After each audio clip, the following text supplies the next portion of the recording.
Understanding vacuum leak, a guide for English learners. Hello everyone. Today, we're diving into a fascinating phrase, vacuum leak. This term might sound complex, but don't worry, we'll break it down together. Whether you're a language learner, a science enthusiast, or just curious, this video will clarify what vacuum leak means in different contexts. First, let's understand the two main components of the phrase, vacuum and leak. Vacuum. In general, a vacuum is a space devoid of matter, like air. In everyday language, it's often used to refer to vacuum cleaners, devices that use suction to clean. Leak. A leak is the escape of gas, liquid, or other substances through a hole or crack.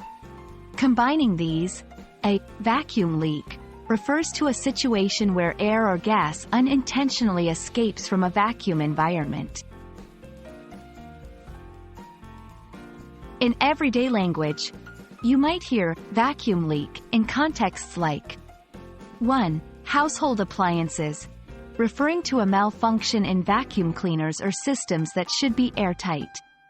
2. Casual conversation, sometimes used metaphorically to describe situations where something is slowly and unnoticeably disappearing or being lost.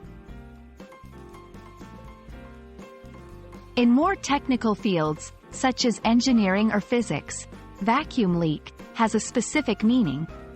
In engineering, it often refers to a leak in car engines or industrial machinery where a vacuum is part of the system.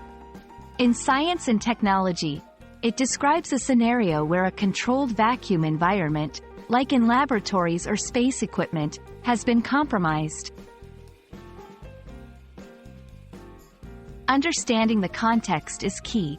When you hear vacuum leak, consider the subject matter. Is it about household items, cars, or scientific equipment? The speaker's background. Is the speaker a scientist, a mechanic, or just a homeowner? The conversation's tone, is it serious and technical, or casual and metaphorical? And there you have it. You now know what vacuum leak means in different contexts.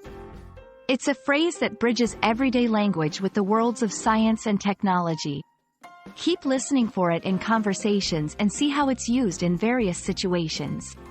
Hope this video has been helpful, and see you in the next one.